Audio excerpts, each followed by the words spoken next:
Bulletin के आगाज में बात करते हैं वफाकी वजीर इत्तलात फवाद चौधरी की, जो कहते हैं कि 15 मुर्गियां चोरी करने वाला 1 साल से जेल में है, जबकि 1500 अरब चोरी करने वाला PSC का चेयरमैन लगा हुआ है। इस्लामाबाद में किताब की तकरीब रूनुमाई से खिताब में उन्होंने कहा कि नवाज और जरदारी की सियासत खत्म हो चुकी, दोनों की सिर्फ खबरी अहमियत रह गई है। फवाद चौधरी का यह भी कहना था कि कोई सियासी नाबालिग ही कहेगा कि PTI के धरने का मुल्क पर मनफी असर पड़ा। पीपल्स पार्टी के रहनुमा खुर्शीद शाह कहते हैं कि अगर PSC के चेयरमैन शहबाज शरीफ पर नैब केस है तो इमरान खान पर भी इल्जाम है। इस तरह तो वजीर आजम को भी इस्तीफा देना चाहिए। उनका यह भी कहना था कि अलीम खान की गिरफ्तारी दिखावे के लिए है। इंतखाबात और इमरान खान पर अखराजात सब अलीम खान ने किए, तहकीकात की जाएं। वज़ीर रेलवे शेख रशीद कहते हैं जिनकी सियासत खतरी से शुरू और पथरी पर ख़त्म हो रही है वो बार्गेन कर रहे हैं, मगर बार्गेन नहीं होगी क्योंकि उन्होंने गरीब का माल लूटा है, उन्हें जाने नहीं देंगे। इमरान खान के पास ना डील है, ना ढील है, ना धक्का, ये सब अंदर होंगे। शेख रशीद का यह भी कहना था कि उन्होंने वज़ीर आज़म से भी कह दिया है कि शहबाज शरीफ चेयरमैन PSC कबूल नहीं है। कुछ लोगों ने इमरान खान से जमहूरियत के नाम पर चोरों डाकुओं को पब्लिक अकाउंट्स कमेटी का चेयरमैन बनवाया है, जिन्हें हटाने के लिए 8 दिन दे रहे हैं। शेख रशीद ने रेलवे वर्कर्स के लिए 3-3 हज़ार रुपए इनाम का ऐलान कर दिया। उन्होंने कहा कि हर मजदूर को इमरान खान की तरफ से 3,000 रुपए देने का ऐलान करते हैं। शेख रशीद के ऐलान पर मजदूरों ने सीटियां बजाई, शेख रशीद भी शरीक हो गए। और सिंध के वजीर बल्दियात सईद गनी का ऑपोजिशन लीडर फिरदौस शमीम नकवी के लिए मुन्निस के सीगे का इस्तेमाल। साफियों के सवाल पर पूछा, फिरदौस शमीम आई थी क्या कह रही थी? फिरदौस भी हैं, शमीम भी हैं, मैं समझा कोई खातून है। उन्होंने कल कहा PTI ने कि अगर उनको पब्लिक अकाउंट्स कमेटी के चेयरमैनशिप नहीं दी गई तो वो किसी कमेटी का हिस्सा नहीं बनेंगे। किसने कहा है? कल फिरदौस शमीम नकवी। वो आई थी क्या आज? नहीं, फिरदौस शमीम नकवी। फिरदौस शमीम आई थी? बिल्कुल आई। अच्छा क्या? अच्छा, नाम से मैं समझ फिरदौस शमीम तो शायद। अच्छा ठीक है, क्या कह रही थी वो? सईद गनी ने कमाल ही कर दिया। आगे बढ़ते हैं। चेयरमैन FBR जाज़ेब खान कहते हैं कि अलीमा खान ने जुर्माने का 25% जमा करा दिया है। अलीमा खान ने अपील में जाने की दरख्वास्त दी है। चेयरमैन FBR का कहना है कि पहले 6 माह में 45% रिकवरी हुई है। कोशिश होगी कि आदाब के मुताबिक रिकवरी कर लें। टेलीकॉम सेक्टर में टैक्स का खात्मा वसूलियों में कमी का बायस बना। चेयरमैन FBR का यह भी कहना था कि नेशनल फाइनेंस कमीशन में सूबे टैक्सेस पर तहफ़्फ़ुज़ात का इजहार करते हैं। हुकूमत लोगों पर बिला वजह टैक्स का बोझ डालने के हक में नहीं, जो जितना कमाता और खर्च करता है उसे छुपाना नहीं चाहिए।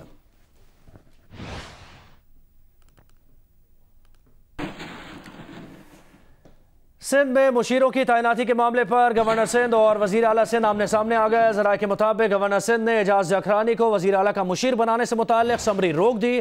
गवर्नर सिंध तहरीक इंसाफ के रहनुमा उम्मीद अली जुनेजो को मुशीर बनाना चाहते हैं। वजीर आला सिंध भी गवर्नर की जानिब से भेजी गई समरी रोक चुके हैं।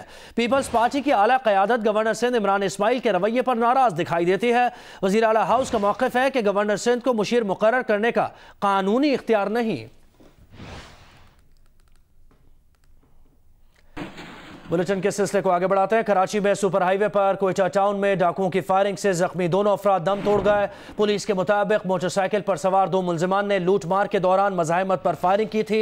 जहां बहक अफराद सोराब गोट पर वाक़ बैंक से 2 लाख रुपए लेकर निकले थे। जहां बहक अफराद के नाम अमानुल्लाह और वली खान हैं। इससे मुतालिक डिटेल्स देंगे जीशान शाह अपनी रिपोर्ट में। पुलिस के मुताबिक सोहराब गोट में निजी बैंक से अमानुल्लाह और वली खान 2 लाख रुपए निकलवा कर जब कोयटा टाउन के मकाम पर पहुंचे तो 2 मोटरसाइकिल सवार मुलजिमान ने उन्हें रोका और असलहे के जोर पर रकम लूटने की कोशिश की। मुलजिमान ने दोनों अफराद से 1 लाख रुपए की रकम लूट ली।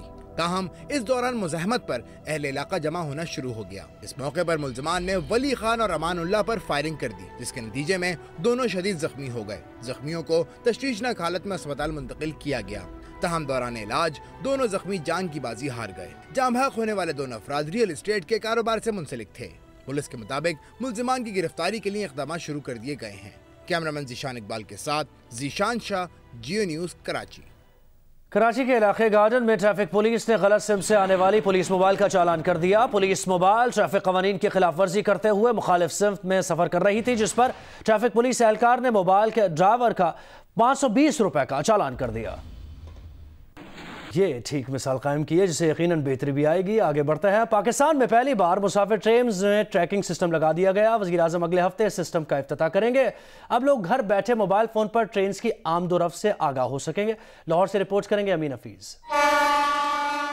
ट्रेनों में सफर करने वालों और उनके अजीजों अकारब के लिए खुशखबरी।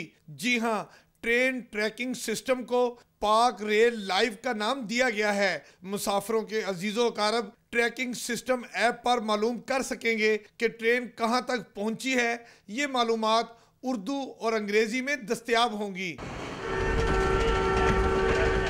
मुसाफिर ट्रेनों का ट्रैकिंग सिस्टम एक रिटायर्ड रेलवे ऑफिसर के बेटे मुदस्सर ज़ैदी ने रेलवे को अतिया किया है। मुदस्सर ज़ैदी का कहना है कि उन्होंने मेन लाइन की तमाम मुसाफिर ट्रेनों में ट्रैकिंग सिस्टम लगा दिया है। अब लोग घर बैठे ट्रेन का मुकाम, अगला स्टेशन, मंजिल पर पहुंचने का वक्त, उसकी स्पीड मालूम कर सकेंगे। लोग मोबाइल फ़ोन पर ट्रेन की आमद का अलार्म भी लगा सकेंगे।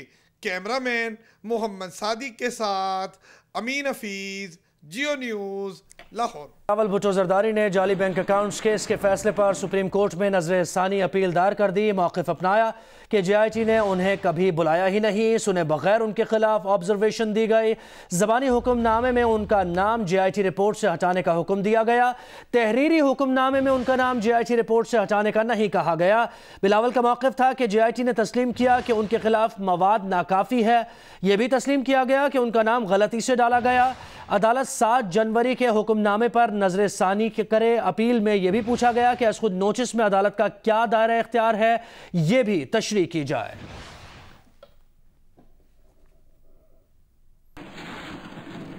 और आपको बताएं कि जियो न्यूज़ ने साबिक़ वज़ीर आज़म या नवाज शरीफ के स्पेशल मेडिकल बोर्ड की सिफारिशात की कॉपी हासिल कर ली है।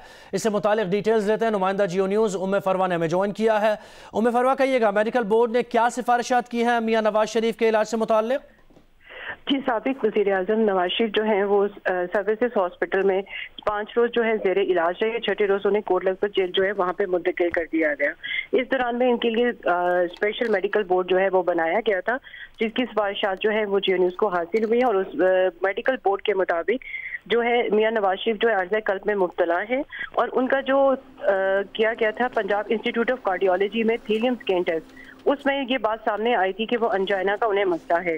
तो उनको हमा वक्त उनके साथ जो है माहिर इमराज कल्ब की उन्हें ज़रूरत है और ऐसे इदारे में उन्हें शिफ्ट किया जाना चाहिए जहां पर उन्हें तमाम तिब्बी सहूलियात जो है वो मैसर हो सकें। और इसके अंदर जो है बोर्ड में ये भी लिखा हुआ है कि नवाज शरीफ की माजी की हिस्ट्री और मौजूदा तिब्बी मुआयनों की रिपोर्ट जो है उसको मद्देनजर रखना चाहिए। और इसके साथ साथ जो है मौजूदा बहुत शुक्रिया, आपने अपडेट किया उम्मे फरवा। मुस्लिम लीग नून की तर्जुमान मरियम औरंगजेब कहती हैं नवाज शरीफ की सेहत पर पंजाब हुकूमत का सियासी तमाशा और तज़हीक आमेज़ रवैया शर्मनाक है। मियाँ साहब को जहनी तकलीफ पहुँचाकर मुखालिफिन जो सियासत कर रहे हैं उन्हें इसका जवाब देना पड़ेगा। 3 मरतबा के मुंतखब वज़ीर आज़म की सेहत पर सियासत करना घटियापन की इंतहा है। मरियम औरंगजेब ने सवाल किया कि पंजाब हुकूमत ने अपने तश्कील करदा मेडिकल बोर्ड की तिब्बी तशखीस के बरक्स अमल क्यों किया? पंजाब हुकूमत ने अपने मेडिकल बोर्ड की तजवीज़ क्यों नहीं मानी? मियाँ साहब को पंजाब इंस्टीट्यूट ऑफ कार्डियोलॉजी क्यों नहीं ले जाया गया?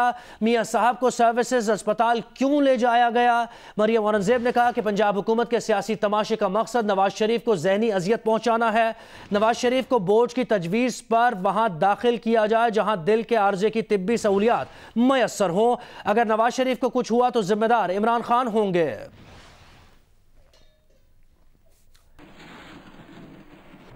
वज़ीर आज़म इमरान खान कहते हैं कि सिविल सर्विस को सियासी मुदाखलत से बचाने के लिए सियासतदानों की ट्रेनिंग भी ज़रूरी है। ट्रेनिंग इसलिए भी ज़रूरी है कि ब्यूरोक्रेट बिला खौफ व ख़तर जिम्मेदारियाँ अंजाम दें। सिविल रिफॉर्म्स टास्क फोर्स के इजलास से खिताब करते हुए उन्होंने कहा कि बदकिस्मती से सियासी मुदाखलत से सिविल सर्विस का जवाल शुरू हुआ। हमारी हुकूमत का मिशन है कि ब्यूरोक्रेसी को सियासी मुदाखलत से बचाया जाए। सरकारी इदारों के बोर्ड्स में अच्छी शोहरत और अहल अफराद को शामिल किया जा रहा है। स्पेशलाइजेशन का दौर है, हर शोबे में माहिर अफराद ही काम कर सकते हैं।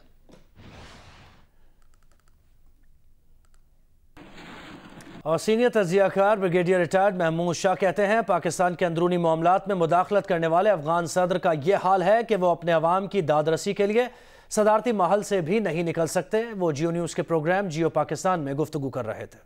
अफगानिस्तान के सदर ऐसे सदर हैं जो अपने मुल्क के 40 साल से उनके जो आवाम सफ़र कर रहे हैं और उनके जो वूज़ है और उनकी परेशानियां हैं, उनके लिए वो अपने सदारती महल से नहीं निकल सकते, वहीं पर वो कैद है। और ये अलहदा एक चीज़ है कि पाकिस्तान के ख़िलाफ़ एक सिंडिकेट वो बरसर पैकार है। Hi, I'm Shajia Niazi. Thanks for watching Geo News. For more videos and updates, do not forget to click the subscribe button.